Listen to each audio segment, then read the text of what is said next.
Pak.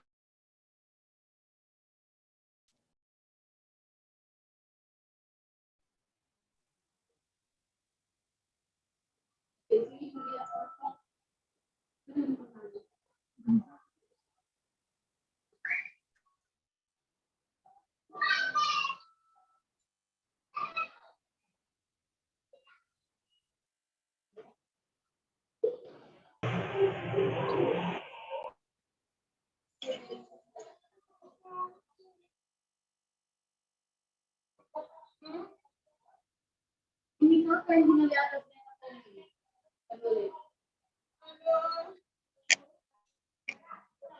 Bang, yang ikut suapnya dulu sana nggak, Bang?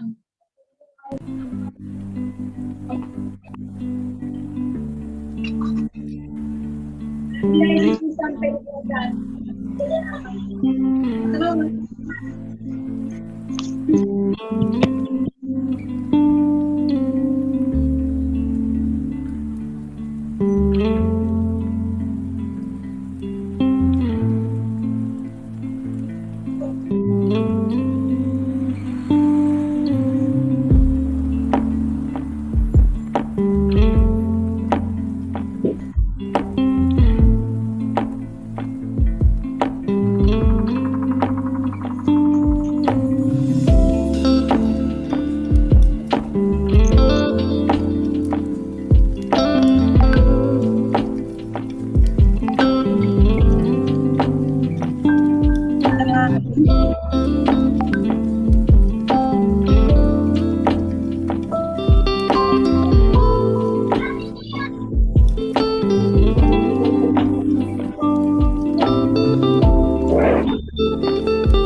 Iya banget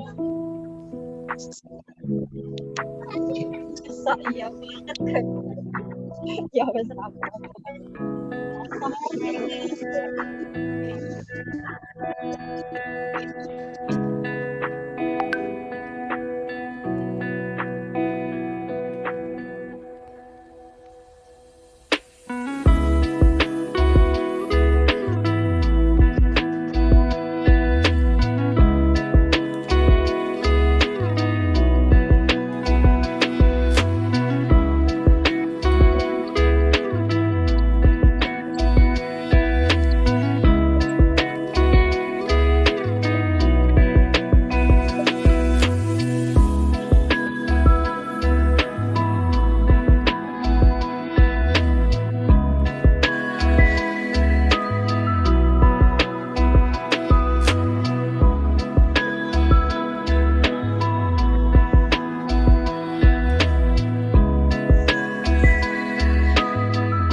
Oke.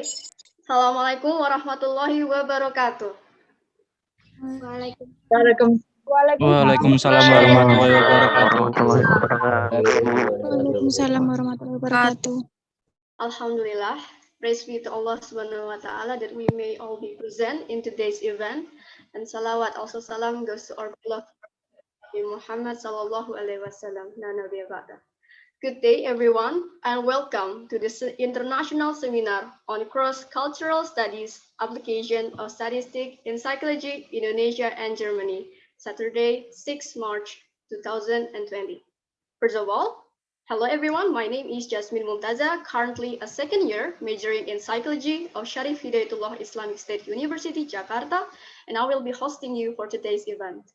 Ladies and gentlemen, let's begin this event by reciting Bismillahirrahmanirrahim. This event is brought to you by discussion community of Faculty of Psychology in Syarif Hidayatullah Islamic State University, Jakarta. And of course, this seminar is only possible because of the help from our media partners. And so we'd like to give a special thanks to Event Mahasiswa, Event Jakarta, PIKR Syahid, Win Community, Info Mahasiswa Indonesia, Webinar Nasional, Info Event, Rumah Sarjana, Sejuta Cita, and JTV. Ladies and gentlemen, first into this agenda, we will now sing the Indonesian national anthem, followed by the hymn of Syarif Hidayatullah Islamic State University, Jakarta. To the operator, I'll handle the platform. To the operator.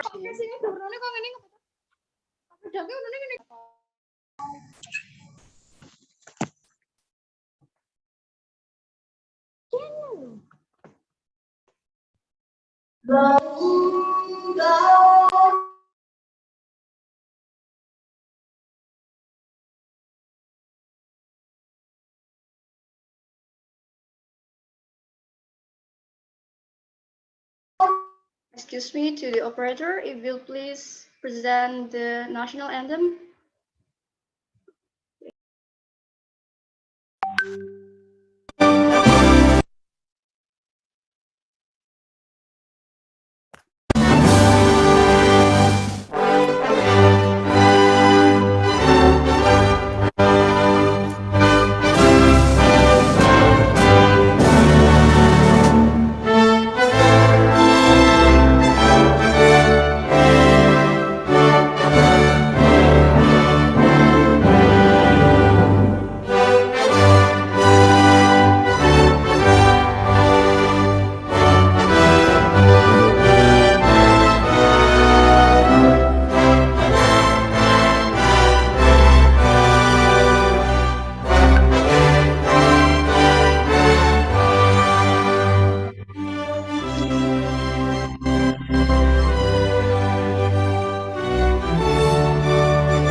Islam yang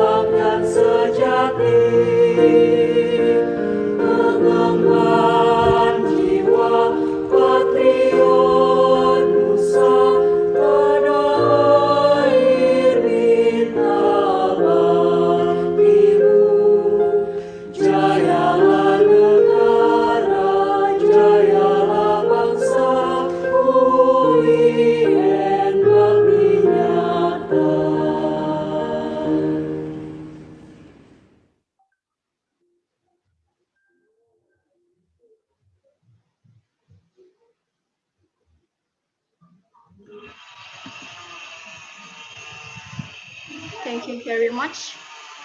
Now, further on today's agenda, I'd like to cordially welcome our honored guests that will give their welcoming speech on this event. First, to Honorable Nabila Nur Amalia as the organizing committee president of today's event. You may now begin your speech. Oke. Assalamualaikum warahmatullahi wabarakatuh. Waalaikumsalam warahmatullahi wabarakatuh. Waalaikumsalam warahmatullahi wabarakatuh. Honorable Dr. Waalaikumsalam warahmatullahi wabarakatuh. I begin. To the Honorable Dr. Zahratun Nihayah, Master of Science, as the Dean of Faculty of Psychology at State Islamic University Syarif Hidayatullah Jakarta, the Honorable Miss Yunita Failanisa, Master of Psychology, as the Third Deputy Dean of Faculty of Psychology, the Honorable Haris Munandar, as the President of Student Council of Faculty of Psychology, the Honorable Wilda Hairunisa, as the chairwoman of discussion community, and whom I love and are proud of, coordinator and committee of the international webinar. I'm sorry. First of all, I would like to thank God Allah Subhanahu wa Ta'ala who has been giving us blessing and mercies so we can attend this event in a good condition. My salawat and salam are always given to our Prophet Muhammad Sallallahu Alaihi Wasallam. Ladies and gentlemen, I would like to thank the committee for their outstanding contribution so that this international webinar can be held on schedule. I also want to thank two of our speakers this afternoon, Ms. Dewi Melinda and Mr. Abdurrahman Faiz, for being willing to take the time and willing to share their knowledge with all of us who are present today about how the application of statistics in psychology here in Indonesia and in Germany. I hope that with this webinar, we can get to know and understand more about the application of statistics in psychology and how the future work prospects. And also we can get an overview of the application of statistics in two different countries. All right, I think that's all from me. I do apologize if there are mistakes in my speaking or in this event. I hope you can be active and enjoy this webinar. I thank you all for your time. Thank you. Wassalamualaikum warahmatullahi wabarakatuh. Back to MC. Thank you very much for the speech. Now moving on to Honorable Wilda Hoirunisa as the President of Discussion Community. You may now begin your speech. Bismillahirrahmanirrahim. Assalamualaikum warahmatullahi wabarakatuh. To the Honorable Dr. Zahratun Nihayah. To the Honorable Dr. Zahratun Nihayah, Master of Science as the Dean of Faculty of Psychology, UIN Syarif Hidayatullah Jakarta. To the Honorable Dr. Yunita Failanisa. To the Honorable Allah Psychology. To the Honorable Mr. Haris Munandar, is President of Faculty of Psychology, and all participants and audience.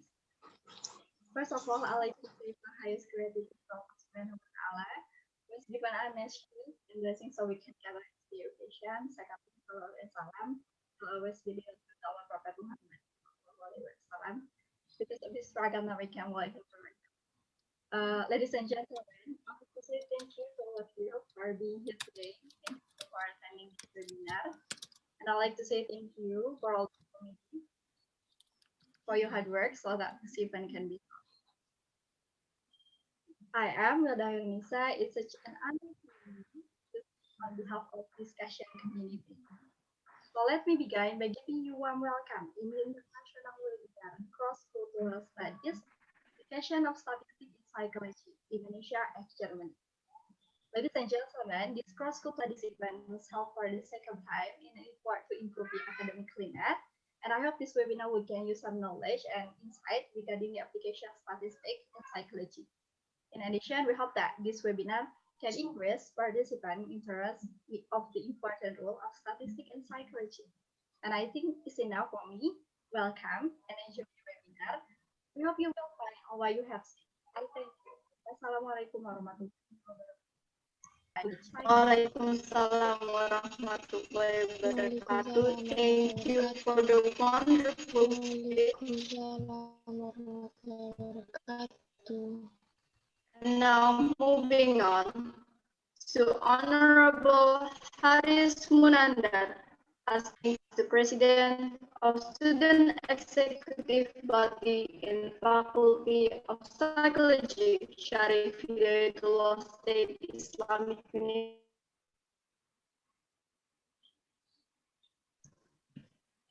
Again, to Honorable Haris Munandar as the President of Student Executive Body in Faculty of Psychology, Syarif Hidayatullah, Jakarta, you may begin your speech. Oke, Bismillahirrahmanirrahim. Assalamualaikum warahmatullahi wabarakatuh. Salam warahmatullahi wabarakatuh. Saya salam kebajikan. Honorable Dean of Faculty of Psychology, Universitas Hidayatullah Jakarta, Dr. Zahratun Nihaya, Magister of Science. Honorable all of Vice of Dean, Faculty of Psychology, Universitas Hidayatullah Jakarta, Ivi Adriani PhD, Dr. Dina Papela Nisa, Magister Psycholog and Psycholog, and Dr. Gazi Salum. Honorable for all speakers and for community and participants. First of all, let's thank to Allah Subhanahu wa Ta'ala who has been giving us some mercies and blessings so that we can attend without any troubles at all. Secondly, may salawat and salam our Prophet Muhammad Sallallahu Alaihi Wasallam has led us from the darkness to the likeness in the world as well as in the next. Ladies and gentlemen, I give all my appreciation to the all communities and the team who have been working on this event. As we know, we just start our new semester in this week and we have a quiet agenda, but you guys are able to work as a team and make this event happen. Hopefully, all of you guys in a wealthy and a healthy condition. In this webinar, we will discuss about cross-cultural studies, specifically about application statistics in psychology in Indonesia and Germany. We think that our faculty is background well known by people on our statistics study, so this event very relevant and to develop our understanding and will increase the interest on statistics study of us. And last, I will say, al ilmu bila amalin kasajari bila practice is like fruitless tree. Thanks a lot. That's all for me. I hope this event will success and keep it up and stay focused. Assalamualaikum warahmatullahi wabarakatuh. Waalaikumsalam warahmatullahi wabarakatuh. Thank you very much for the wonderful speech. Now, Dr. Yunita Failanisa MPhil, as the third Vice Dean of Faculty of Psychology, Syarif Hidayatullah State Islamic University, Jakarta, you may now begin your speech.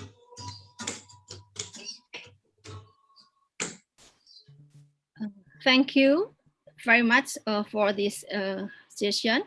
Assalamualaikum warahmatullahi wabarakatuh.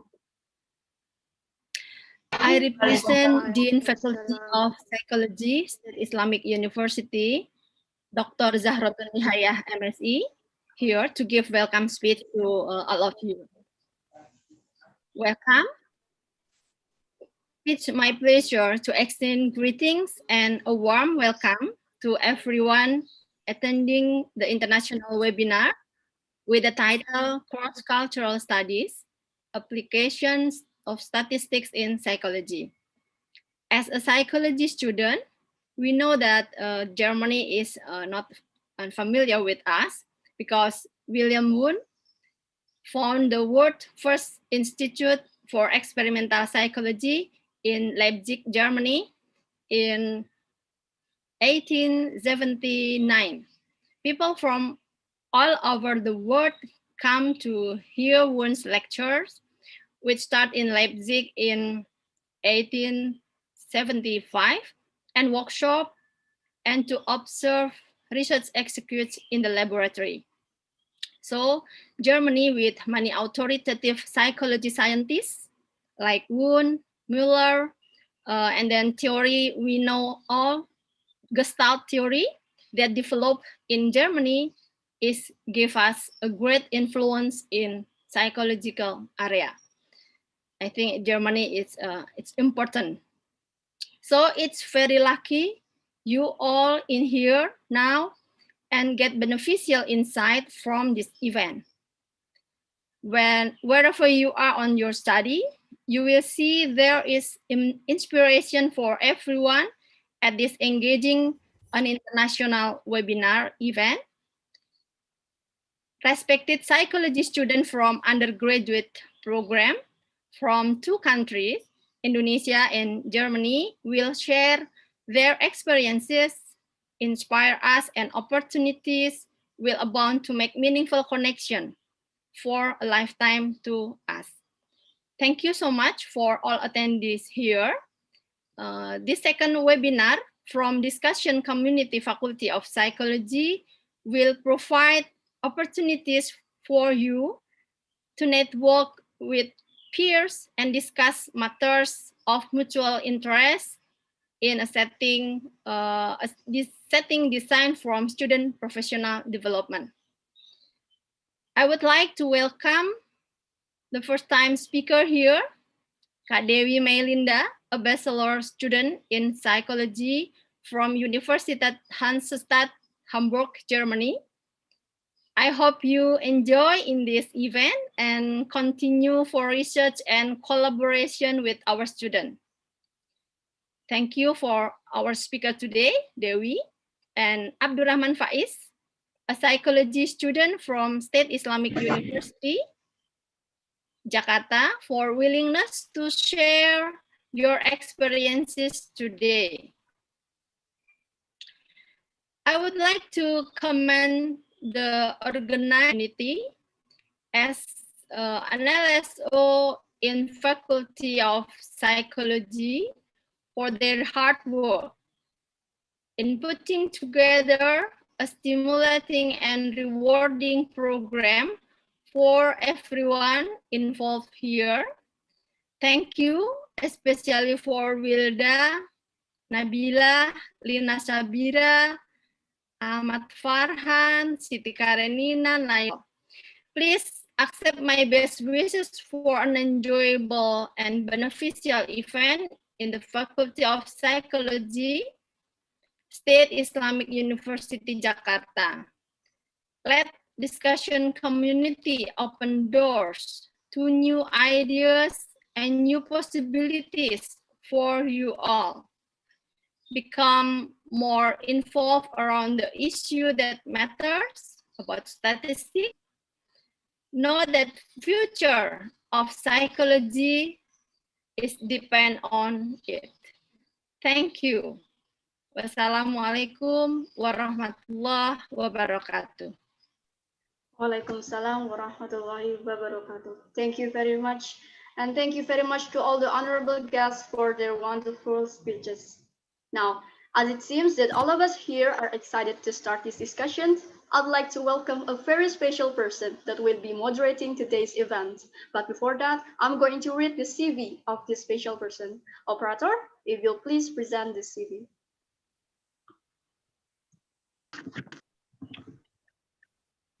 Today's moderator is named Lina Sabira. She was born on the 1st of February 2000. Currently majoring in psychology at Islamic State University Syarif Hidayatullah, Jakarta.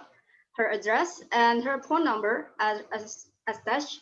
And she went through formal education in SDIT Asy-Syukriyah Tangerang, followed by SMPIT Asy-Syukriyah Tangerang, and then to SMAN 7 Tangerang.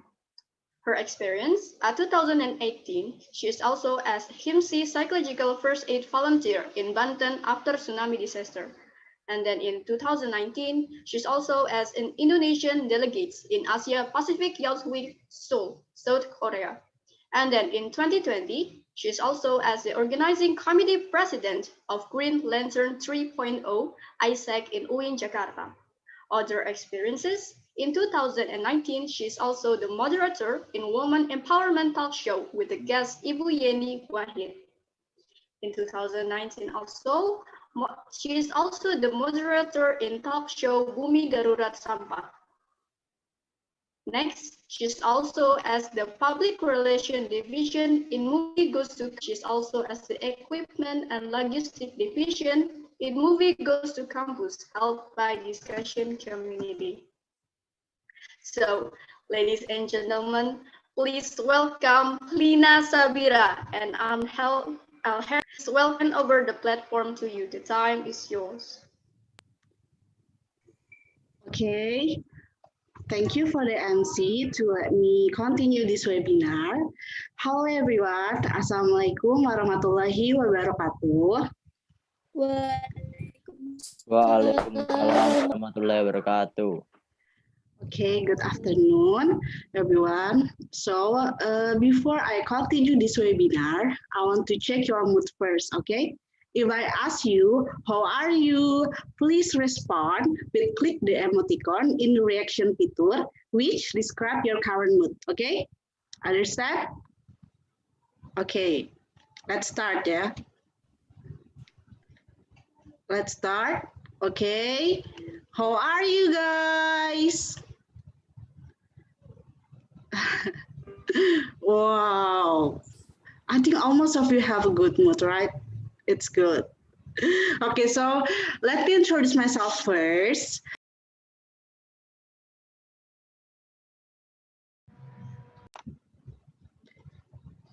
Okay, sorry.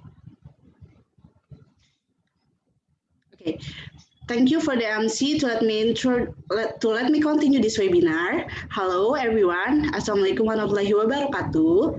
Good afternoon. So before I continue this webinar, I want to check your mood first, okay? If I ask you, how are you? Please respond with click the emoticon in the reaction feature, which describe your current mood. Okay? Understand? Let's start, yeah. How are you guys? Okay, cool. Wow, I think almost of you have a good mood. It's good. Okay, so let me introduce myself first. Hello, my name is Lina Sabira, and you can call me Bira. I'm the student of psychology in UIN Jakarta. I will be the moderator in today's webinar, which is cross-cultural studies, the statistic application in German and Indonesia. We know that statistics is one of the most important thing in psychology. So I think it's important for us to join in this webinar because through these cultural studies, we can get understanding about the statistic application in other countries, especially in German, which is German is a place where the psychology is born. So this is gonna be so interesting, right? We can get a lot of new knowledge, and we can maybe also improve our skill in statistics, of course. Okay. We already have two outstanding speakers in this room. The first speaker will talk about the statistic application in German, and the second speaker will talk about the statistic application in Indonesia. But before I welcome our first speaker, I will read her CV first. Okay, please for the operator to show her CV. Okay, thank you. Okay, her name is Dewi Melinda Putri Sucipto. She was born on May 29, 1997. Her work experience is now she is an assistant University of Hanseatic City of Hamburg in teamwork of cognitive testing for research in the field of cognitive psychology. In 2019, she was internship in socio-educational psychology at the Ambulante Hilfe GmbH, Harburg, Hamburg. And in 2018, she was also a student at Eco Medical Clinic, Manado Pediatric Rehabilitation. And her education, now she is a Bachelor of Psychology in the University of Hanseatic City of Hamburg with bachelor project, stress episodic memory, and mnemonic integration with A1RA and with student thesis, case study, and advisory report on managing sales personnel in major retail store. So without any further ado, for Miss Dewi, time is yours. Please give applause virtually for our speaker.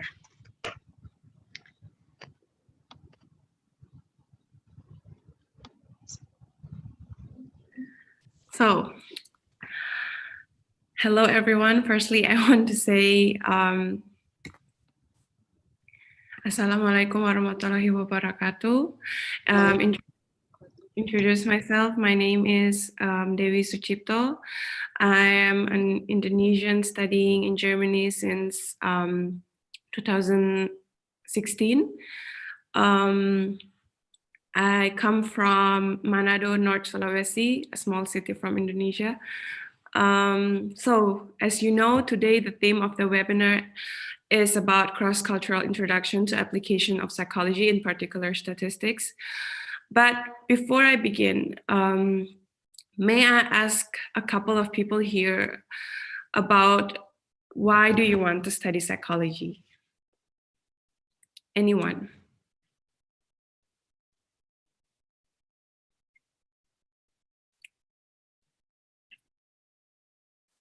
Nobody? Can I answer that? Yeah, of course. Okay. The reason why I want to study psychology is because of, you could say, my past. So I kind of have a troubled past, even though you can't really say that I'm unfortunate, but I have quite a little bit of troubled past. So the reason why I want to study psychology is so that I could actually help people who might actually feel or experience the same episodes as I am. That's why, for me, at least. Thank you. Well, to be honest, psychology was not actually my first choice, despite of having to have the opportunity to study here in Germany, because like what the other professor has said, that psychology stemmed from Germany. I think it has also to do with the fact that I grew up in a community where we don't need specialists to talk about personal problems. And yeah, so this could explain why psychology is in my community at least not popular. Anyway, how can I show my intro? I'm sorry, guys, I'm new to Zoom.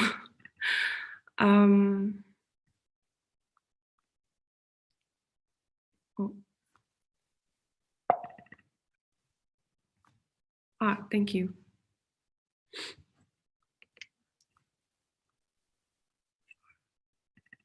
I'm sorry.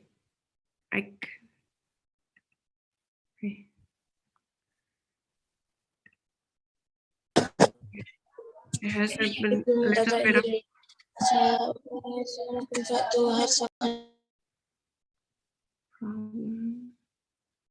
Okay. Can you, yeah, thank you. Can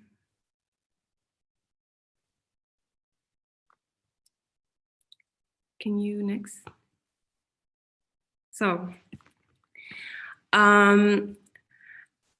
like I said, I want to give my experience from my study here in Germany, since I didn't know what is the actual psychological subjects that are taught in Indonesia or in universities in Indonesia.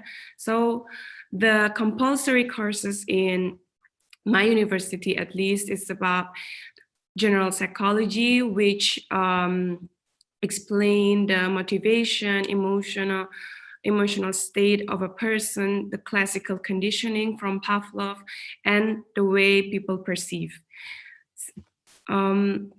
Second one is developmental psychology. Here they focus on the behavioral and psychological development of children.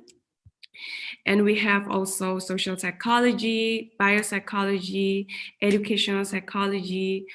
And here what's important also, the differential psychology, which explain and predict the differences in human experience and behavior. And like I said, also what's important, interesting is about social psychology, which is a scientific study of the relationship between social world and a person. For example, the effect of the present of others on how people behave, think, and feel. We also have quantitative methodology, and here we learn statistics and data analysis together.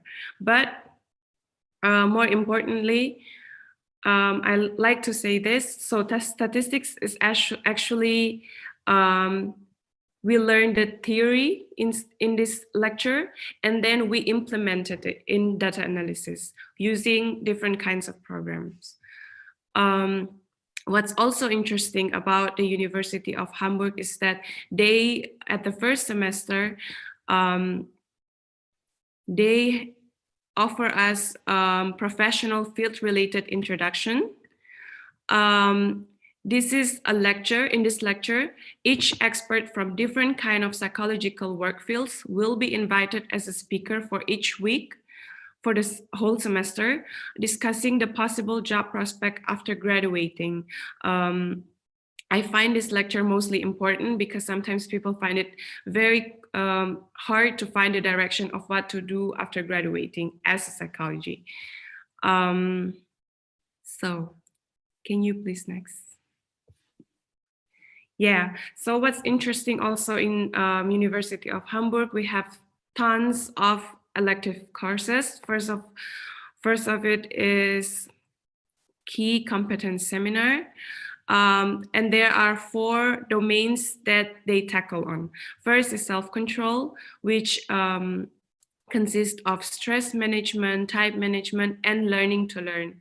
And they also, we learn about, for example, meditation, or how people can manage stress during study in university, sort of thing.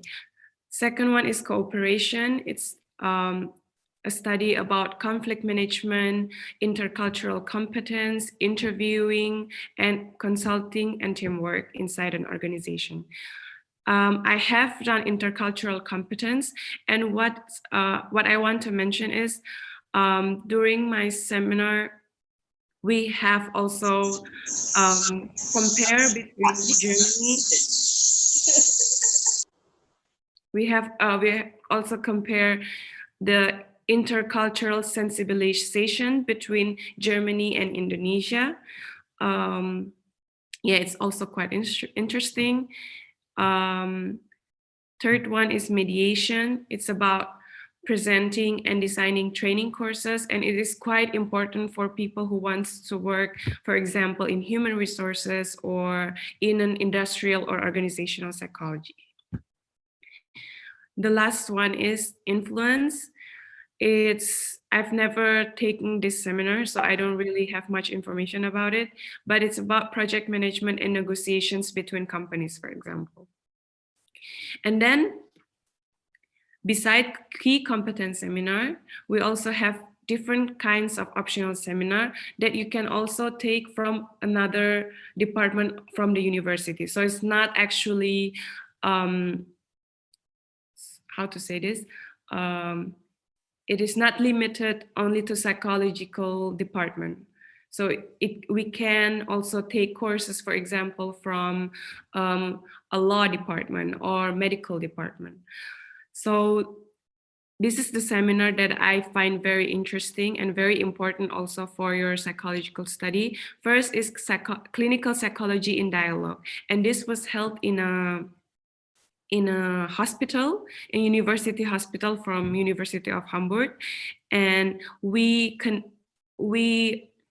interact also from patients who have clinical problems that have visited psychiatry or at least psychotherapist. Second one is images of men in psychology. This seminar is quite interesting because each semester they offer different themes. For example, last year they talk about feminism psychology and the work field, how the industry changed over time, the development of it. Yeah.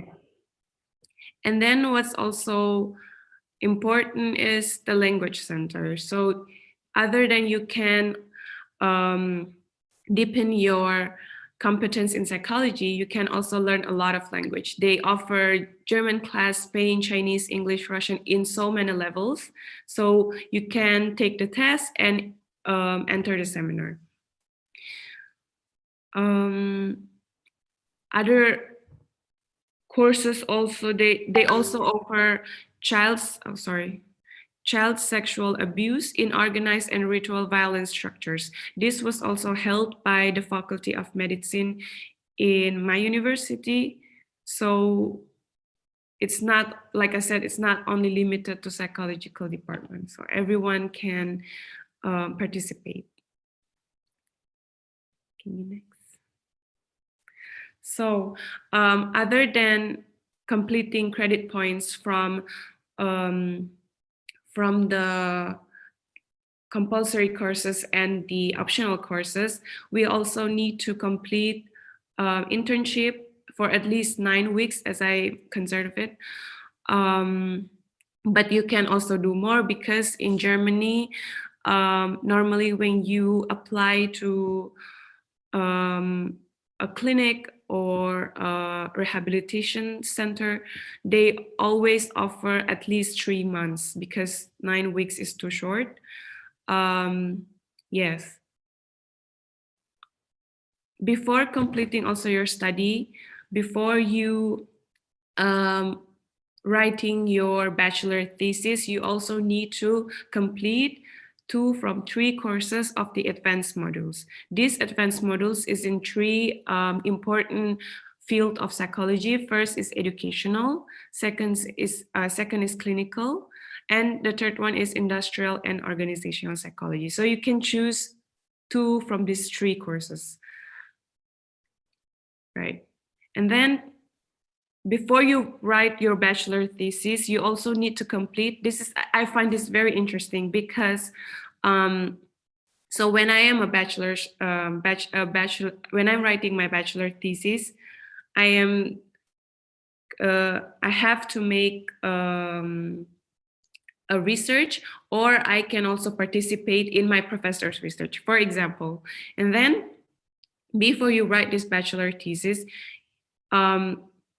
you need to complete 30 hours of participation as test subjects. So in university, we have a lot of research. They have done a lot of experiments, and we have to be the participant for this research, so to say. And you have to complete 30 hours of research as a research participant, so to say. Right. And then after you complete this 30 hours of participation and also the credit points from the key skill competence seminar, from the compulsory courses, then you can write your bachelor thesis. And in total, you will have 180 credit points.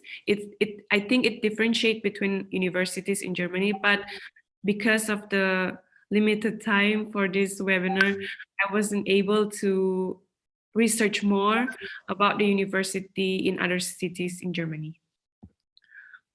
Right.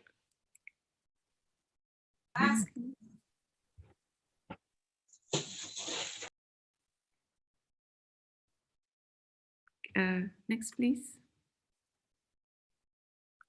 So let's talk about statistics. before I even enter psychology, I wasn't even sure what is the important subjects, and I didn't know how much important statistic in psychology. So actually, statistics allow us to make some kind of sense and interpret a great deal of information. For example, when dealing with an enormous amount of information, it is all too easy to become overwhelmed, right? Because sometimes they have conduct studies with 100,000 participants, for example, or meta-analysis from different kind of region, different kind of nationalities. So it is quite overwhelming without statistic.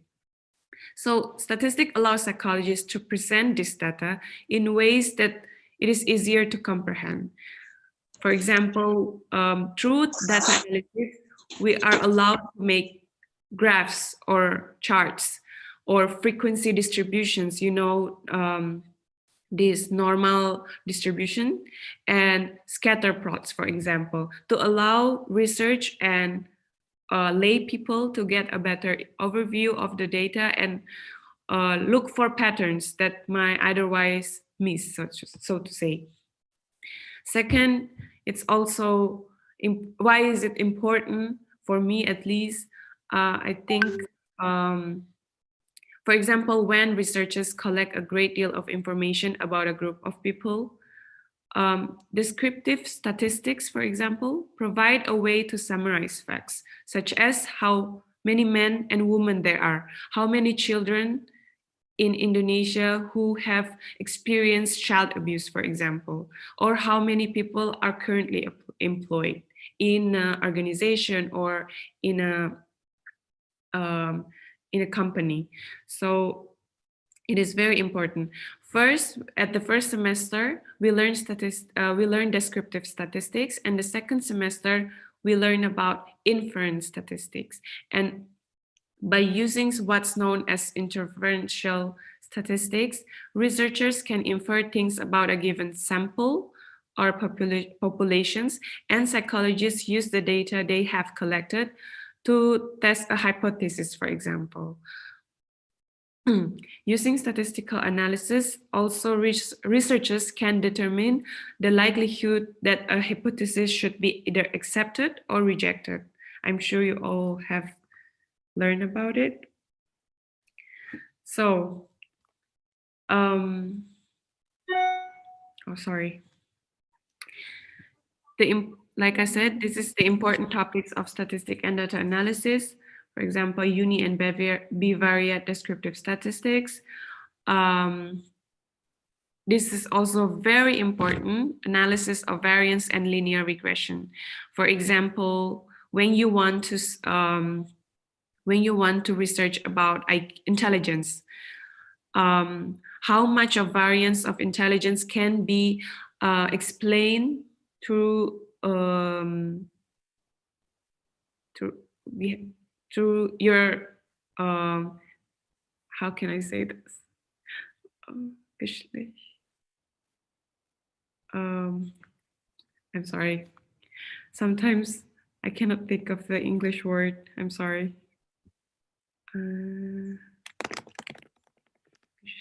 Gender. Oh, sorry. So, for example, you want to explain the intelligence variance, how much intelligence variance can be explained through gender, for example. So you can answer this question through set statistics, through the analysis of variance, for example. And then a lot of people ask me also, because in different university we have different kinds of programs, they use different kind of programs, but in University of Hamburg they use RStudio or ERQuart.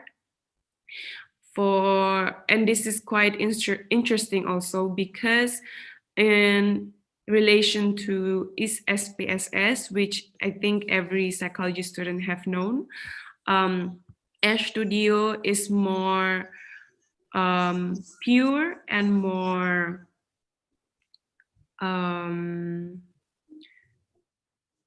you have to write a lot of codes. You have to know a lot of codes to, for example, to generate a graphic or to generate a linear regression in relation to SPSS, because SPSS, they already have these features in which you can analyze a data, for example.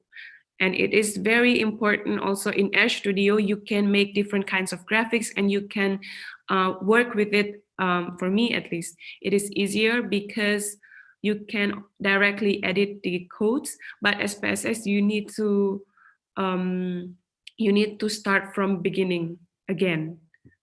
And then Lime Survey, I don't think this is also available in other university because it was from University of Hamburg. For example, when you make a psychological questionnaires about questionnaire from this platform, it's like I think you can also generate a questionnaire from Google, but Lime Survey here is specially made for university, for limited to clinical, differential, social, or psychological. It is applied to every kind of psychological work fields, every kind of research that is related to psychology. So, can you please next?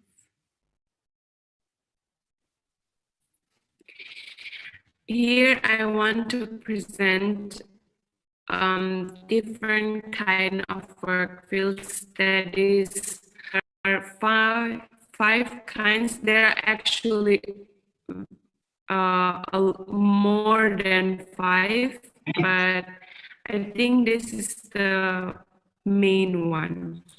So, can you please next?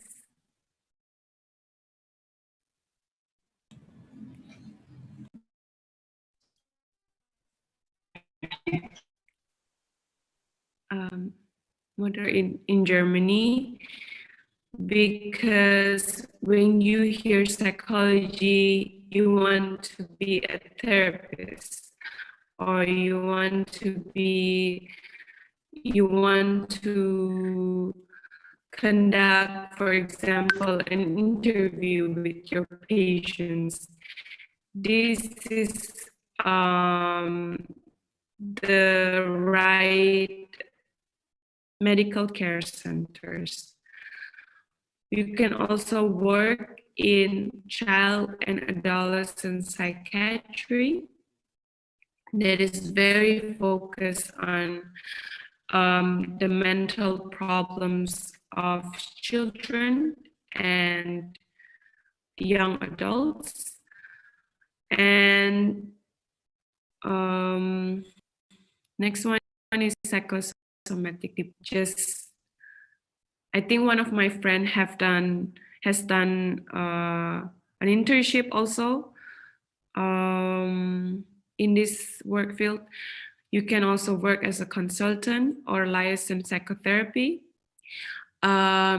social psychiatric services, or, oh, sorry, I have written twice for consultant or licensed psychotherapy.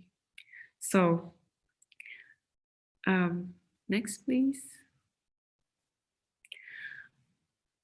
So the first one, you have, after finishing your master degree, you need to make some kind of exam, which called approbation. So without this approbation, you can actually also work in clinical research at university or private research institutions, or counseling centers, for example, at family, addiction, marriage counseling, psychosocial counseling centers, and so on.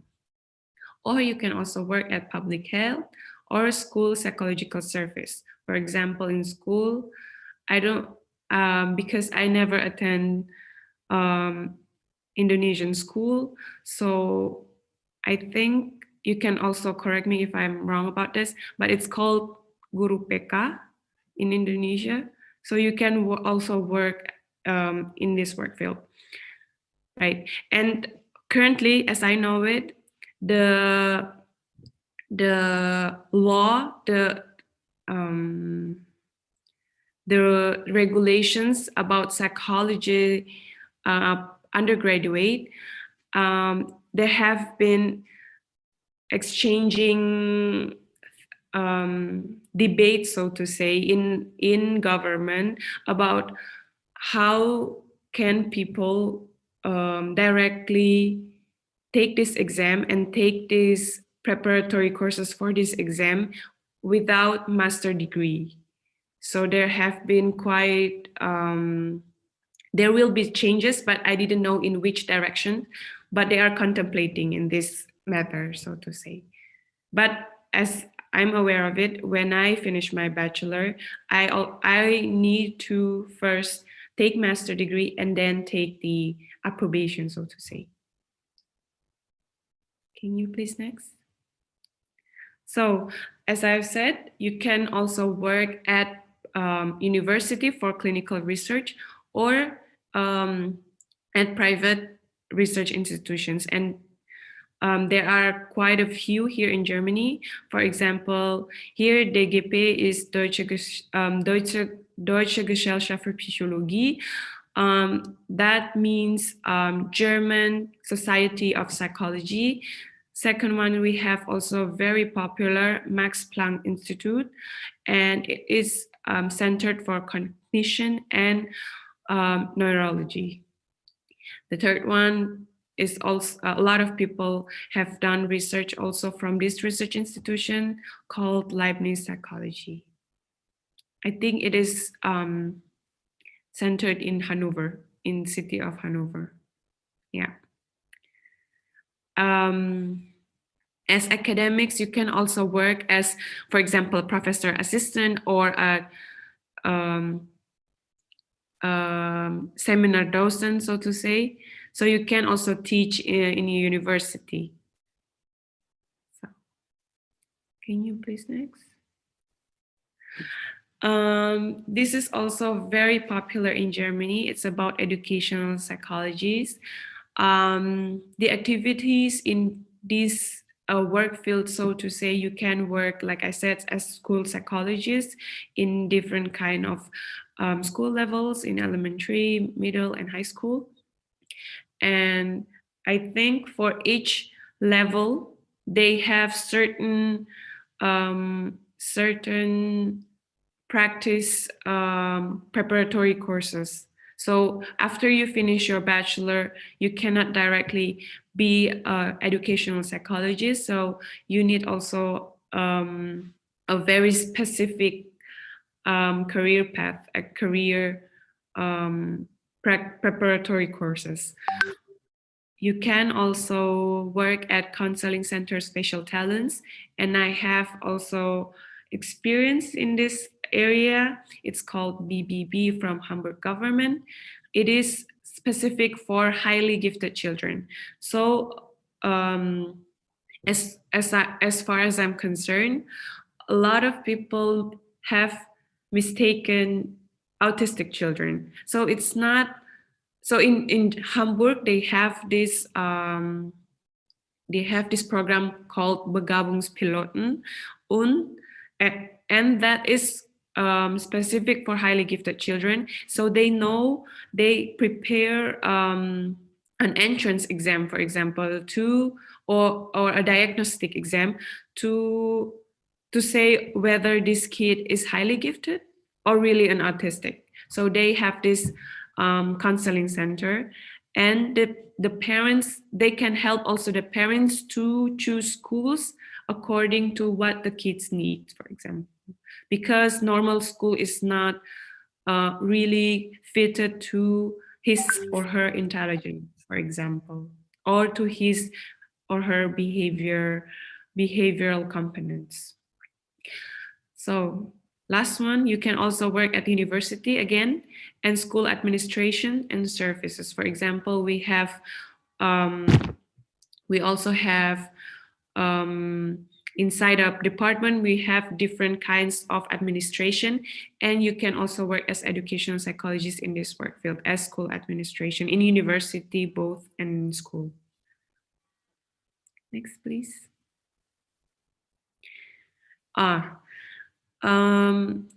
The third one is about industrial and organizational psychologist.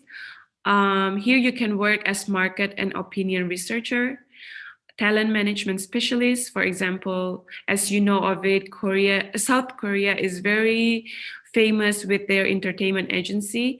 And as a psychologist, you can also work at as talent management specialist to hire someone who have really good talents, for example, in singing or in different kind of fields, not only entertainment, but also in different kinds of field.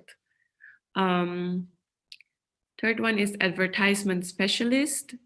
So you need to analyze, for example, what is actually needed in milk advertisement, for example.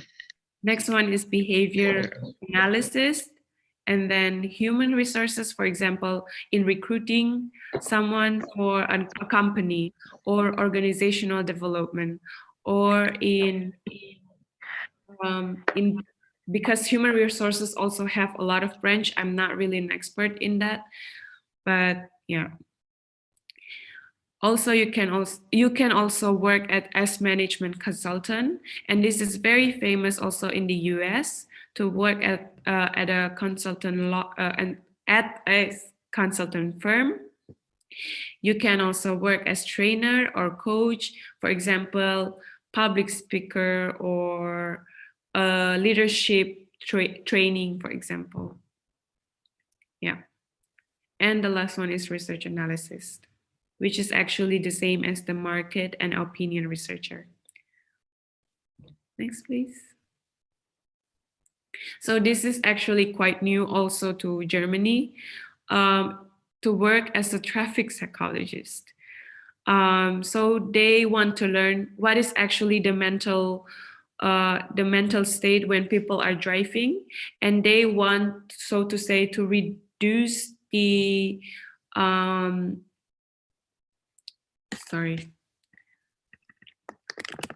they want to reduce a car or traffic accident, so to say. You can also work at driving schools, private or also national. You can also work in property and casualty insurance companies, because in Germany we have different kinds of insurance companies for car, for your house, for your health, so to say. And then last one, again, you can also work at psychological research for this as traffic psychologist. So this is, I think, is very important, and also can be applied in Indonesia, because as far as I'm concerned, at least in my community here in Germany, Indonesian people here in Hamburg, a lot of people have driver license without taking the exam, and I don't really understand it, because it can heighten the accident number. So as a psychologist, this is very interesting and very new. Yeah. Next, please. So I have brought, because the study is in Germany and I wasn't able to conclude every detail of the results from this from the research, but what's important is only 2% of job postings for psychologists were directed at bachelor's degree graduates. What actually means of this? So this study was conducted in 2015. So the the psychology in Germany, it is very hard to find jobs that are only when you have only bachelor degree, so to say. So you have to at least have master degree. And I think this is very important, because even though I have so many experiences, like for internship or as a working student in psychological work field, you have so little experience, and you have not little, but it's not it's not enough, so to say. And then what I like to say, but it's not really written here in the presentation, but in Germany, the highest, the popular work field, so to say, is still clinical psychologist. To work as a therapist or as a counseling psychosomatic therapist, so to say. Next, please. So I want to share a little bit of my experience here in university. Here's the situation in summer. In winter, it's much worse because it's cold. So actually, the number of classes is not really, there are not a lot of seminars, but the materials, for example, what I have to prepare for at least one seminar, we have to read thousands of books. We need to read thousands of research papers because we always need to renew our knowledge in psychological research. So a lot of people actually study outside of the lectures time or seminar time. So this is actually the situation of college here in Germany, or in University of Hamburg at least. So we really have much time, or we invent much more time in self-learning, for example, I have to say. Next, please.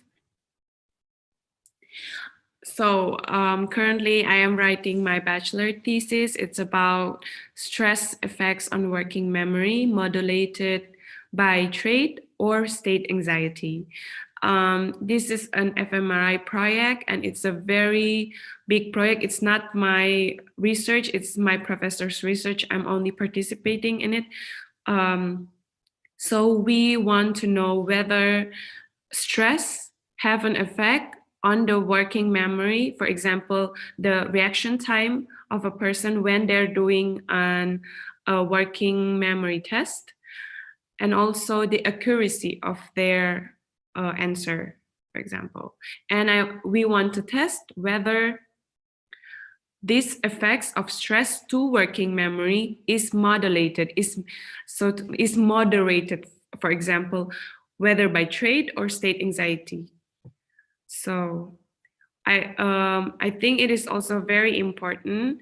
Before, I think it is in my fourth semester in my bachelor study, I've also conducted a small research about music listening and memory. So I want to investigate the influence of background music to visual working memory.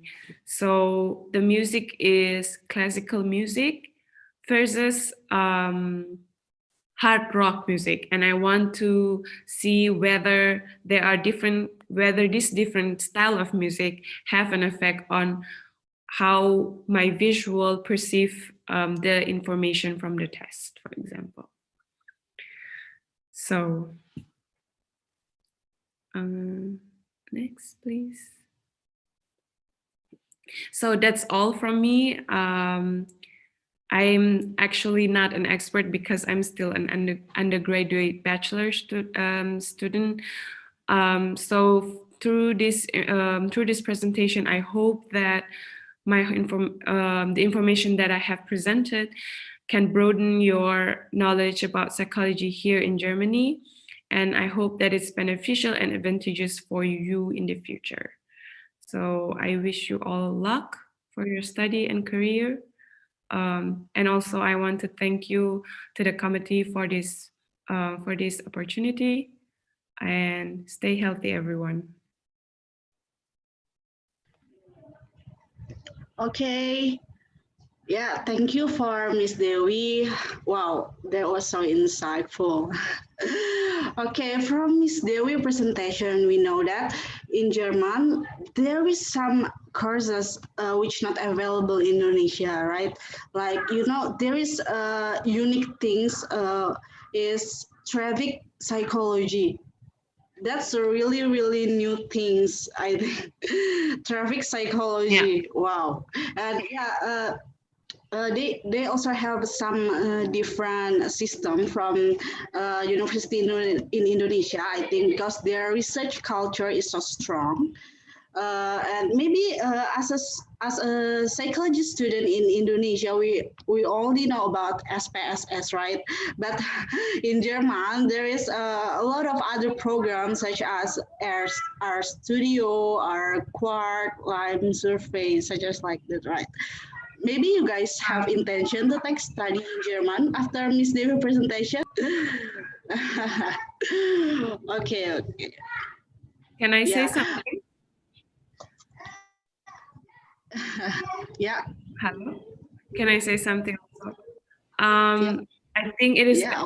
very interesting that in Indonesia there are not a lot of research of psychology, and I hope that the students here can renew these stereotypes, because also in Germany, I hope so. it's very popular that in Asian countries there are not a lot of research in psychology. Yeah, that's because true. as when I think my professor has said that in Indonesia there are not a lot of people who have mental health problems in when we want to compare to Germany. In Germany, and I want to say this, we have to be proud as an Indonesian or Asian because we are more of a warm culture. So we really don't need psychology as a specialist, actually. Yeah. Yeah. I hope so. I hope so. So yeah, let's jump into the next speaker with the theme statistic application in Indonesia. Our second speaker is Abdurrahman Faiz. He born in Klayan, Cirebon at 6 number 1997. He is a psychology student in UIN Syarif Hidayatullah Jakarta. His experience is a logistic personnel of Hari Santri National Event in 2018, Komite of Social Service for Yayasan Kasih Orang Tua dan Peduli Anak Penil in 2018, Liaison Officer in Care Goes to Campus in 2018, Team Leader of Disease Division at 2019 until now, Logistic Personnel of Kepo in Alumni Event in 2019, Head Committee of Sitalak and Share Yeah, that's all. And for Mr. Faiz, Hamisi.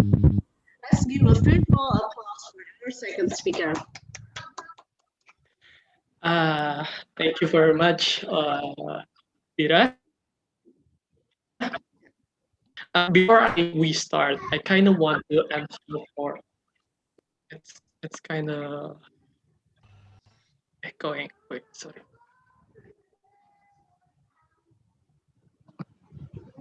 Yes.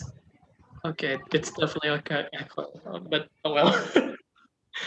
Okay, before we start, I kind of want to answer Miss Dewi for the fact that she said in Indonesia there's a lot less mental health problem. Now, this is something that I got from a few months ago from the faculty international webinar. So apparently, it's not because no one there's a lot less that actually went to the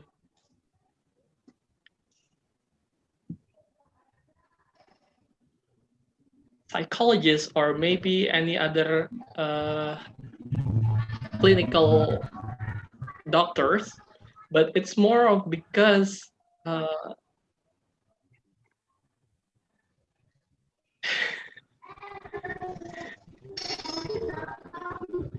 or this echoing is really disturbing.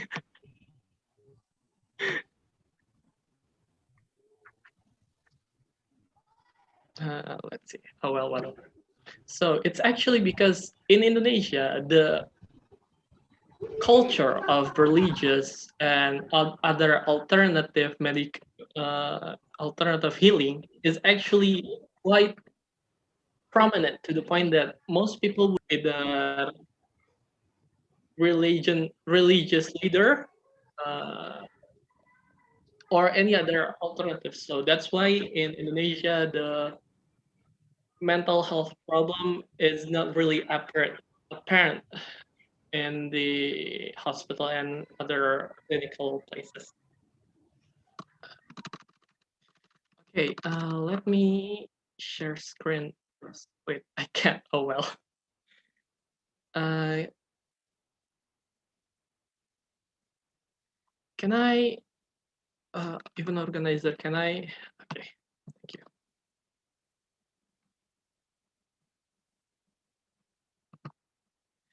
Okay, I'm going to just since they since the organizer came to me to talk about statistics, so I'm going to apologize in the start since I can't really say about the how the psychology is being taught in UIN Syarif Hidayatullah as a whole. So, and my presentation also a little bit minimalist.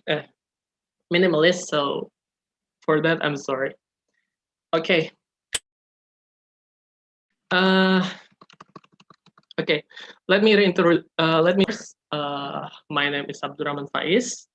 I'm from UIN, or you should say the State Islamic University, State National State Islamic University. It's a little bit long in English, or you could say UIN for short.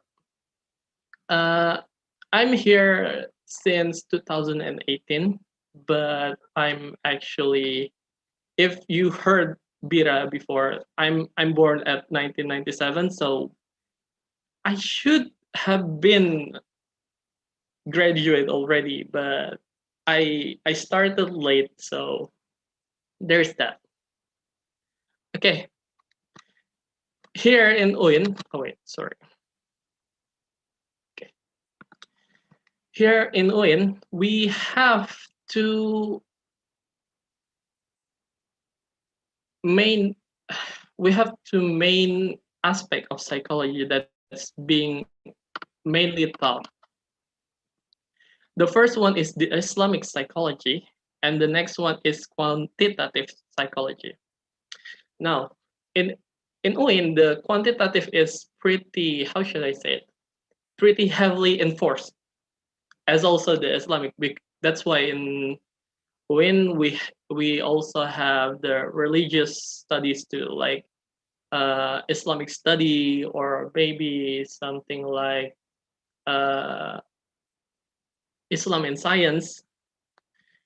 And in the quantitative aspect of psychology, we have 3 statistic course and actually 2 psychometry course. With one of them is actually, how should I say it again?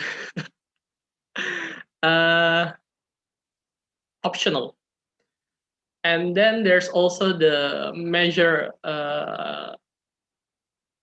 instrument. What was it again? Oh well, construction of measurement instrument. So before we start, I would like to ask you: will statistics have a big contribution in the psychology? This is actually the question that's asked to me when I was asked to be the presenter for this occasion. No need to answer it yet. You could just think about it, or maybe answer it in the chat.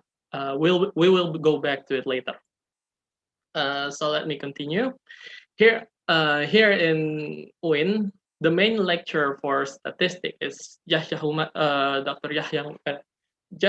Sir Yahya Humar, PhD, or we usually call him Mr. Yahya. he is more like the spiritual leader for the faculty study of statistics and psychometry. He pushed Win from the normal psychology course, normal psychology course, to actually lean heavily on the quantitative aspect of psychology. He is also one of the leading expert of statistics and psychometry in Indonesia. So we actually have a pretty big person teaching us here. But sadly, because he is already of age he is basically supposed to have a retirement. I guess I forgot actually. So he actually only teach one course in UIN, and that is the advanced psychometry. While the other, he might actually teach, but it's not exactly going to be like. He might teach, he might not. It's dependent on the condition. So we are actually quite advanced in statistics in Indonesia.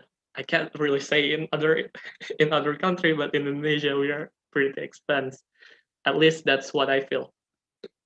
Okay, so in statistics itself, we have three statistic curriculum in UIN. There's the first statistic, second statistic, and third statistic. The first statistic is actually being taught in the first semester. The one that I'm actually showing here is just like for the main aspect that's being taught. There's a lot more than just Z-score or hypothesis testing or basic correlation and regression analysis.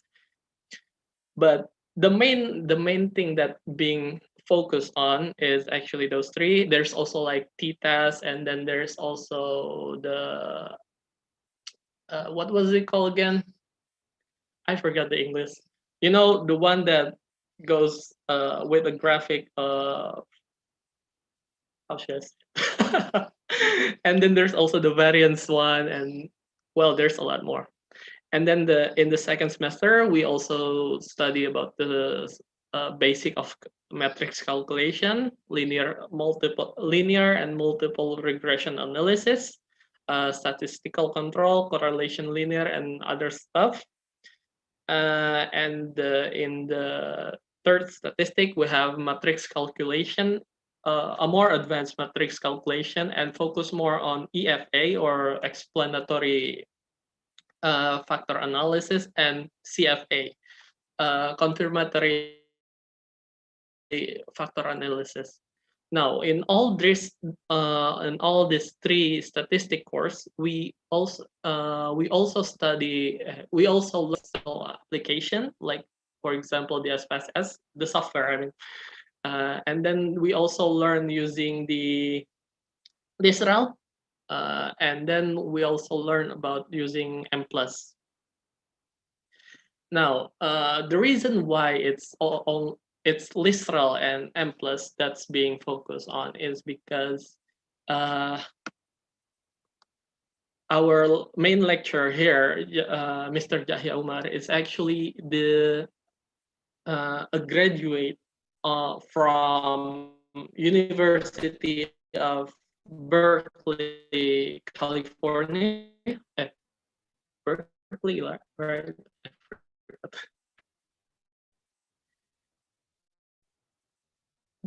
The big statistical figure there. I forgot. He also the one that developed M+ is actually his friend. At least that's what I remember. So that's why we mainly focus on those. We don't exactly learn things like the RStudio that Miss Dewi have said. We know about it, but we didn't learn about it. And then there's also in the third semester, if wait, no, in the fourth semester, we have the construction of measurement instrument. It's a course that teach us how to actually the measurement instrument, like what kind of measurement instrument and their uses, the construction and measurement of that they are used in the instrument. Like for example, whether it's using things like Likert scale or maybe what kind of form that's being need to be used to create a motivational measurement instrument and stuff like that. And then there's also the difference between each form and their purposes, because as you actually know, as you might know, each form of the construct is have their own purpose, and we can exactly use, for example, the intelligent test, like intelligent test to actually measure the motivational or maybe the emotional and stuff like that. And then there's also we also learn about the difference between cognitive and non-cognitive tests, and how to create a measurement instrument or a test. So we actually practice it and we actually tried it. We didn't exactly go with the statistical too deep in this course. We are taught on how to create it, how to check whether it is valid or usable, and we are taught on how to actually check how reliable it is, but we aren't exactly go into too deep on the statistical in this course. And then there's also the psychometry. The psychometry is actually the deeper part of the statistical studies in UIN.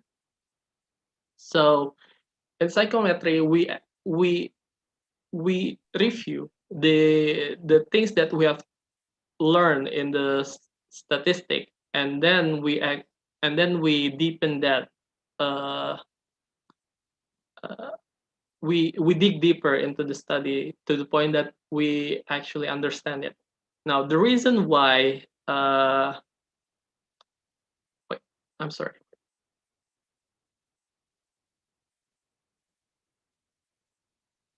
Okay. I'm sorry.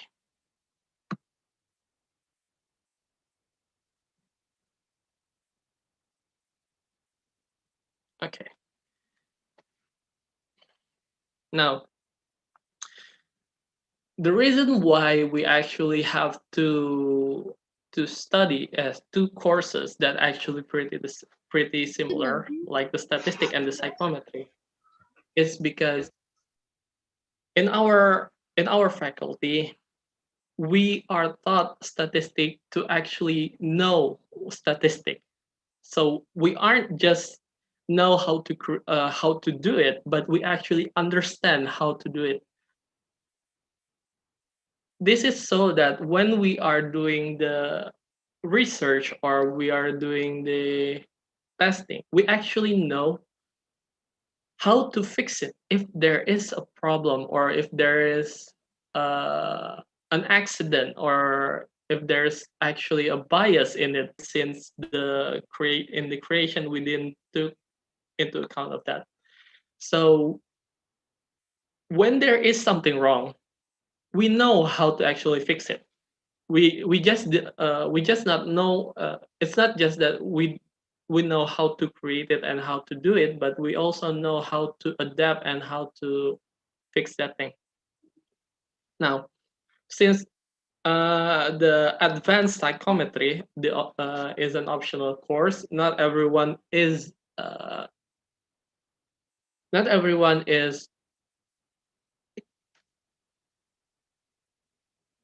not everyone I'm sorry, I kind of forgot the English. Not everyone must take it, and it's only for those who want it. But since it was in the 6th semester, which is where I am now, I can't exactly say what it is or what in it. But based on the, I'm sorry. But based on the information that I got from my upperclassmen, the the main point of the advanced psychometry is actually the path analysis, statistical error measurement. If I'm not wrong, that's how it is. If I'm not wrong, I kind of forgot. I'm sorry. Okay. Okay. Sorry. I'm sorry.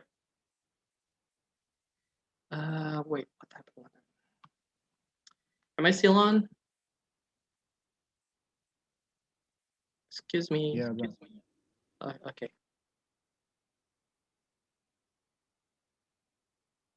Now,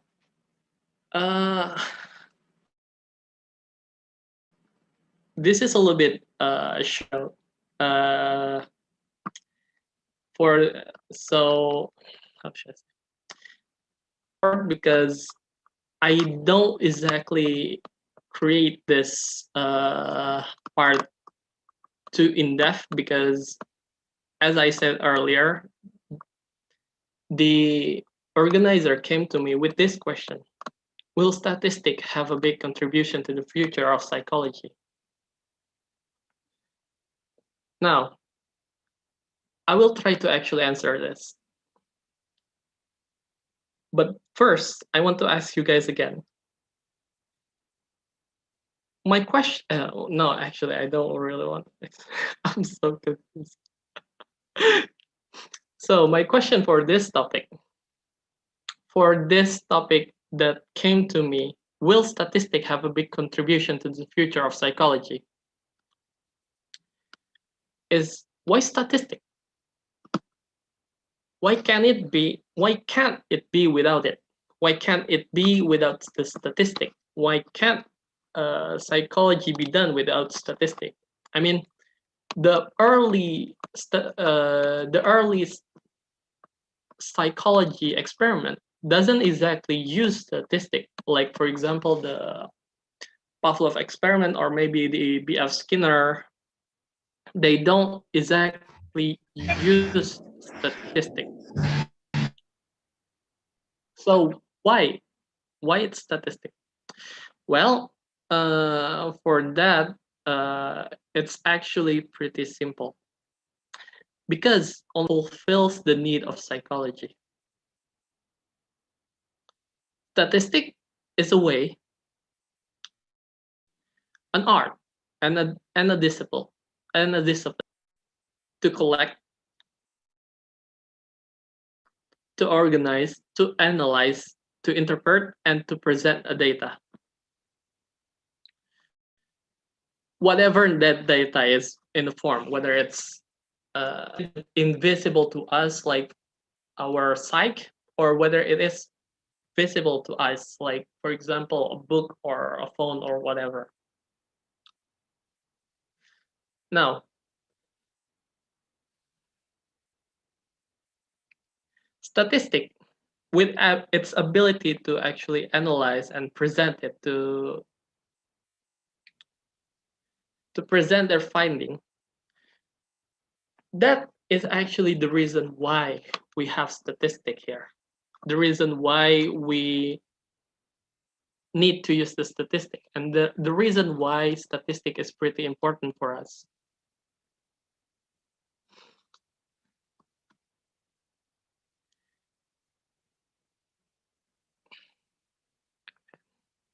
For example, there is correlation between how a parent teaches their children and why many adults have a troubled house situation.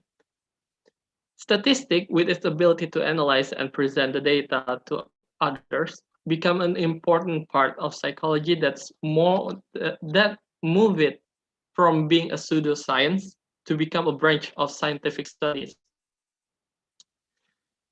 Then there is also psychometry, which is also a branch of a psychology that actually deals with the almost exclusively with the statistic that I've talked about you in the previous chapter and the previous slides. Psychometry deals in the way of how to quantify the invisible factor, like for example the psyche or the emotion that you are feeling right now, so that we could actually count it, we could actually deliver it, we could actually find the correlation, we could actually find the connection between that feeling with what actually happens in the environment.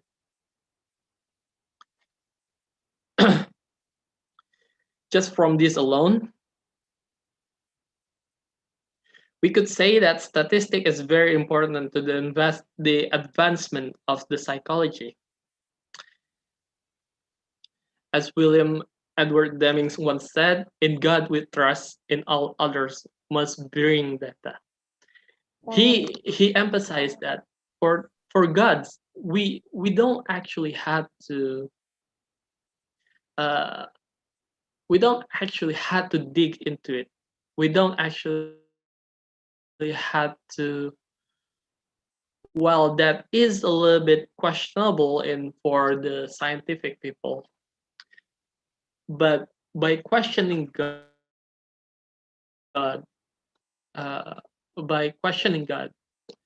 it's only bringing more confusion. So for God, all we need is trust. But for all others, God, they must bring data. Without data, we can't even be sure whether they are truth or hoax or misinformation.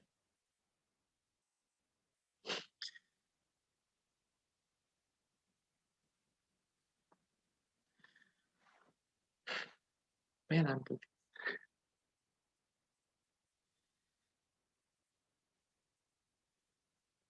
Now, we will go back to the question, why will statistics have a big contribution to the future of psychology? Okay, this is a little bit confusing since I actually had to book. Oops.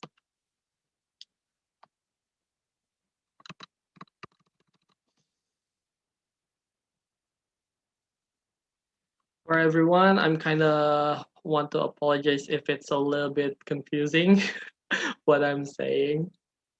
It's because for one reason or another, how should I say it? My preparation is not enough for one reason or another. So anyway, let's go back to the question. I'll just throw away this speech that I actually have prepared for this. We'll throw it away. So I will go back to the first question that's being asked to me. As I said earlier, I was approached to be the speaker for this question. Will statistics have a big contribution to the future of psychology? And as I see it, you guys have answered quite a lot of it, isn't it? And actually, no. Okay, hold on. So my answer for this is yes. Yes, it will. The reason to it is because not only psychology needs statistics to interpret human mind, but also because with the change of the human interaction and their environment, psychology will depend more and more of statistics. For example, right now, let me ask you again, How many of you who have read the psychology journal article about research and experiment that doesn't use the statistic in the last 20 years? Anyone want to try actually answer it? No? Okay.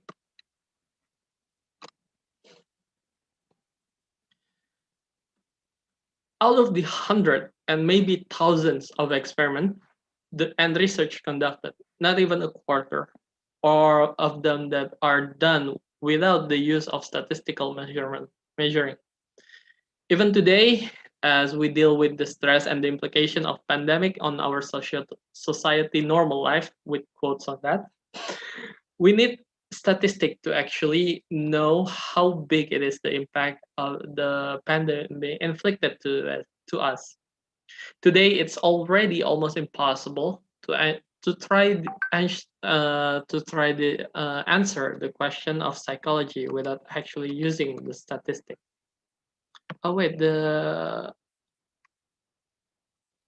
I see. Uh, Organizer, can you please can you please display my presentation, because it seems that it doesn't really show on me. Oh well, it's only the last page, the last slide. If you could please.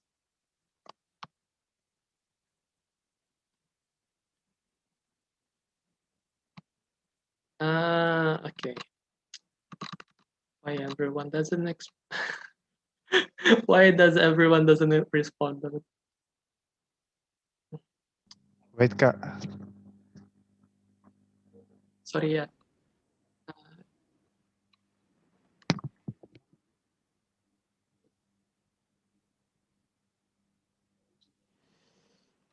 Okay. I think.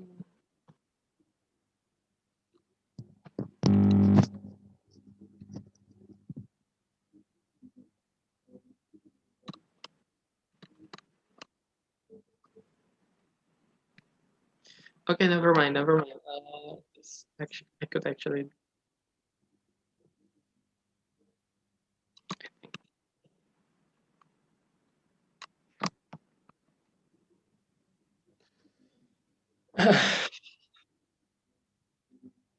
Okay, before I continue, I kind of want to apologize again, because I also feel that what I'm trying to give to you guys is actually something subpar. It's a little bit messy and it's a little bit without direction. And for that, I kind of want to apologize, because there's a last minute change there that I kind of forgot when I was sharing the screen, it actually become problematic. So anyway, let's continue.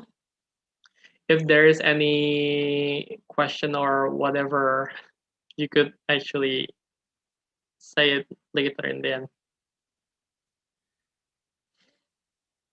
Now, where was I? All right.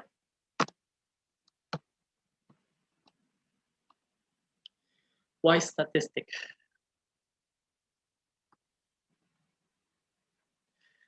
So based on what I was saying, statistic is actually pretty important for psychology, for why we need statistic in psychology.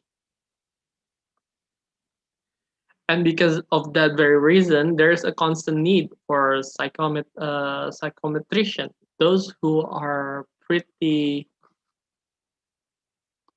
in depth, or should I say, they are the one that actually master what is psychometry.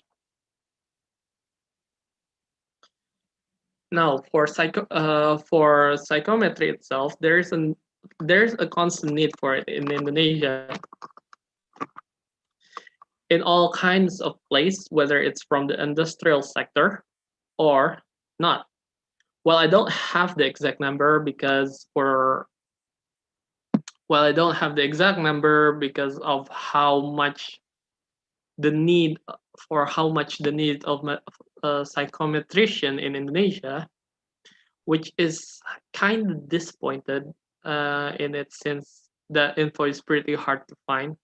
Any lecturer that you ask will say that in the store there is a shortage of psychometrician in Indonesia. Out of the So here's the list of the most common need of psychometrician in Indonesia. The first one would be the government agency. For the job opportunities there, it's mostly based on how each government ministry or institution have their own need for psychometrician. For example, in the 2001 national assessment, the one that replaced the national test, they need a lot of those psychometricians for actually preparing and analyzing the data. And then there's also the UX analyst, the user experience analyst, which job is actually studying the user of a software, a website, or maybe an app that needs the user of those, what they need and how easily they use the apps. They are the one that deals with the data from when you are answering the customer satisfaction survey, and that you have the best experience you could from the product. And then there's also assessment agency, which is there's also market researcher first. They are the one that study the market, consumer, competitor, and the industry as a whole to figure out whether the product of the company produced will sell or not. And they are also the one that made sure the company made what the company made will turn into profit, and then if done correctly. It's also being, how should I say, it's also the one that Miss Dewi mentioned in the previous one. And then there's also the assessment agency, which actually deals with, just like its name, they sell the expertise as an assessor. They will offer their service for places that can afford to keep their own assessor, or for whatever reason, for example, a school or maybe a small company that doesn't really need an assessor yet.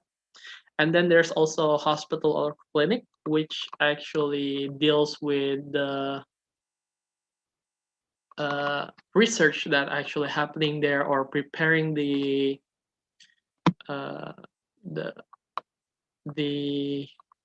measurement instrument, or maybe for taking the test for the patient. And then there's also lecturer, who are actually, well, just lecturer, docent if you call it in Indonesia, and there's many other that I can't really say it here. Basically, anything that needs that have a need to collect, analyze, test data, and that came from a human psychological aspect, whether it's cognitive or maybe it's non-cognitive. Psychometricians are very much qualified to be in that position. And lastly, to close my sharing, I want to give you this these quotes that I just heard a few days ago from Mr. Galang Lutfianto.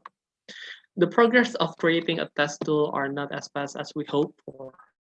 There are a lot of measuring instruments that's being used that aren't exactly calibrated properly because we need something we could trust more than common sense.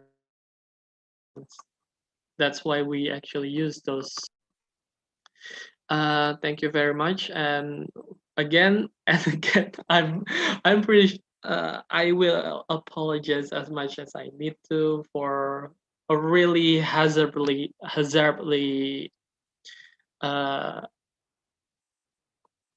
sharing, because to be honest, I actually need to make a mid a sudden change, and I don't actually have time to actually try to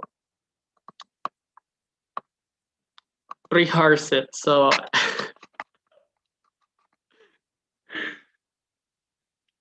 well, that's it, I guess. Again, sorry if there's anything wrong. Thank you for listening. And if there is any question for me, you could always ask again. Thank you very much. Assalamualaikum warahmatullahi wabarakatuh.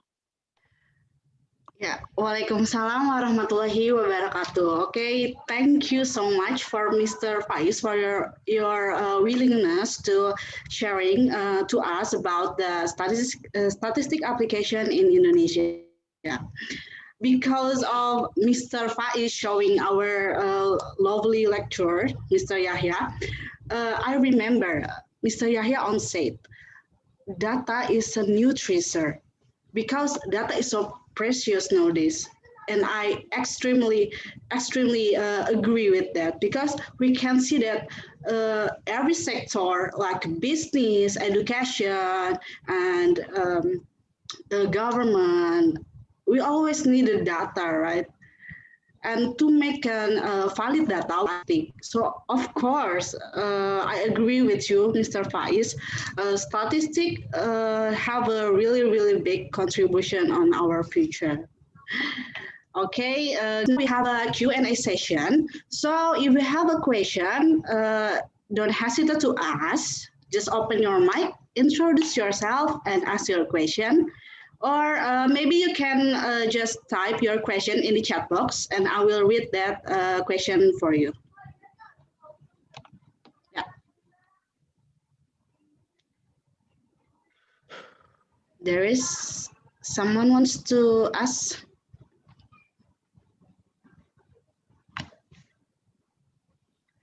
Okay, maybe me or Miss Dewi.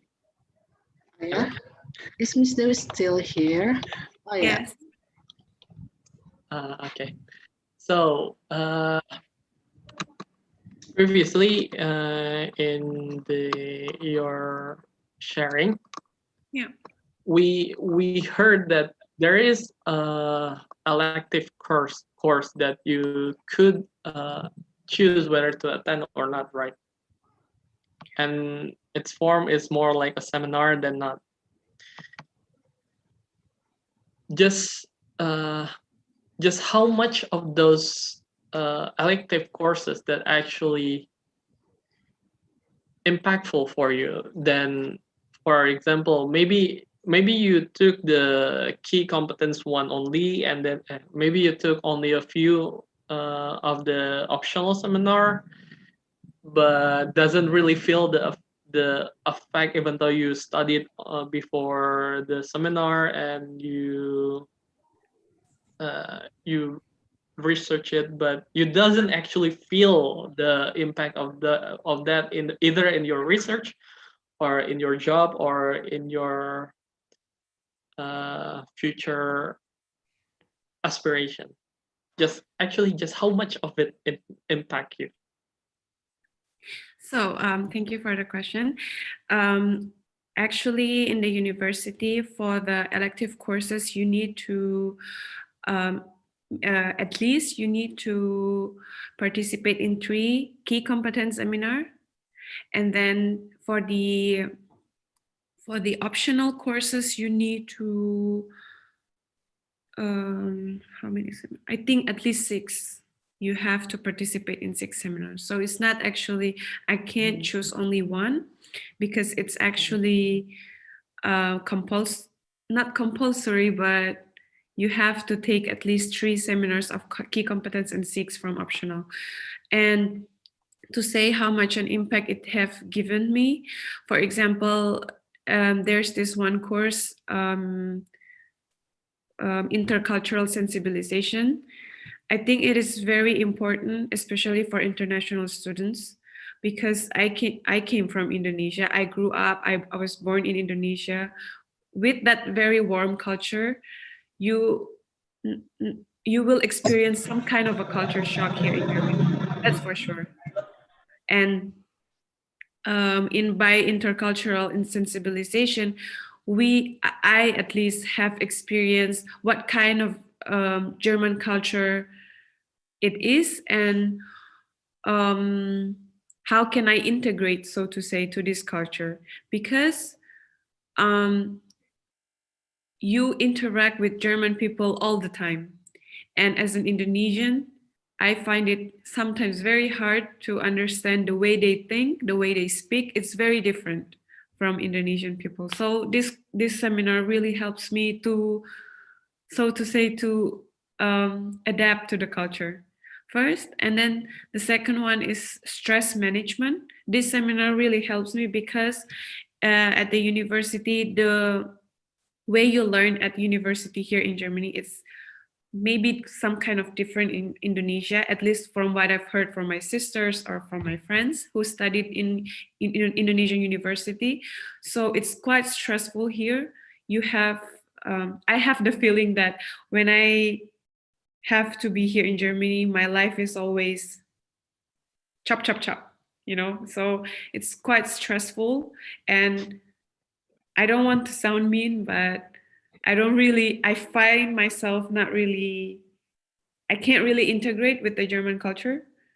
So it has brought a lot of stress to me, and this stress management has really helped me through my life here in Germany. So it's actually not really related to how your skill will be in your jobs or your intern, but it's more like for yourself. Okay. Thank you very much. Yeah, thank you, Miss Dewi, for your answer. If there is any other question?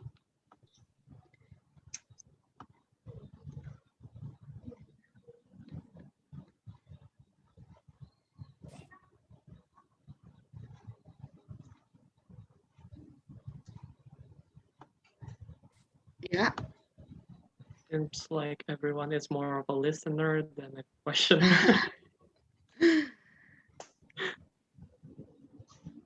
If you're too nervous to open your mic, just type your question on the chat box. It's okay. I will read it for you. Okay, I think there is no more question. So, okay, let's just finish the Q&A session. Okay, yeah. Finally, the presentation from our 2 speakers is already done. Thank you so much. Thank you so much for Mr. Faiz and Ms. Dewi for your insightful presentation. I hope the participant will learn something new from the speakers and inspired to maybe do some research. Because we have really, I think in Indonesia we still have a really bad research culture. We just stuck in the theory, in the material, like that. And for participants, thank you for your attention. I'm sorry for my mistake.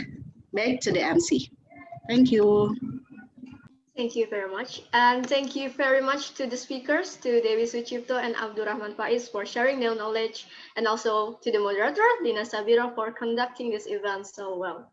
I'd like to kindly remind you as to not leave yet, as we still have documentation session at the end of this event. As we're nearing the end of our seminar, once again, I'd like to extend our thanks to the media partners, Event Mahasiswa, Event Jakarta, PKR Syahid, UIN Community, Info Mahasiswa Indonesia, Webinar Nasional, Info Event, Rumah Sarjana, Stuta Cita, and JTV. Further on today's agenda, we will now begin the prayer that will be led by Diwan Hadianto. To Diwan Hadianto, the time is yours. Bismillahirrahmanirrahim. Assalamualaikum warahmatullahi wabarakatuh. Waalaikumsalam warahmatullahi wabarakatuh. Alhamdulillahirabbil alamin, hamdan syakirin, hamdan naimin, hamdan yu'ati ni'matahu wa yukafi majidah. Ya Rabbana lakal hamdu kama yanbaghi li jalali wajhikal karim wa 'azimi sultanik. Allahumma la sahlan illa ma ja'alahu sahlan. Allahumma iftah 'alaina abwabal khairi wa abwabal barakati wa abwabal nikmati wa abwabal rizki wa abwabal quwwati wa abwabas sihati wa abwabas salamati bi rahmatika ya arhamar rahimin. Allahumma in a'udzu bika minal hammi wal hazan wa a'udzu bika minal ajzi wal qasab. Rabbana afrigh 'alaina sabra wa tsabbit aqdamana wansurna 'alal qawmidh dhalimin. Rabbana atina fid dunya hasanah wa fil akhirati hasanah wa qina adzabannar. Subhana rabbika rabbil izzati amma yasifun wa salamun ala mursalin walhamdulillahi rabbil alamin. Wassalamualaikum warahmatullahi wabarakatuh. Waalaikumsalam warahmatullahi wabarakatuh. Amin, amin ya rabbal alamin. Thank you, Diwan, and may Allah always protect us and bless us. Now, before we close, we will now have the documentation session. So everyone, please open your camera feature. To the operator, I'll hand over the platform to you.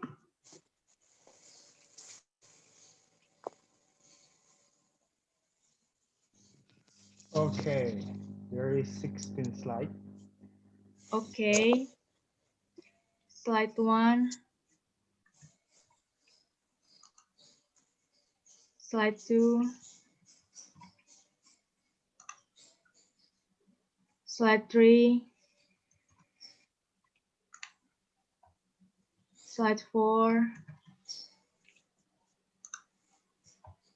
Slide 5. Slide 6. Slide 7.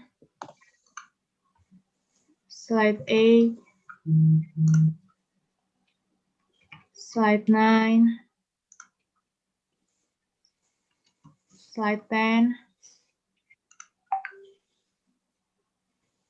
Slide 11. Slide 12. Slide 13. Slide 14. Slide 15. Slide 16. Okay, done. Okay, thank you very much for the operator. And finally, we've come to the end of this seminar. Thank you very much for the participants and all who facilitates this event.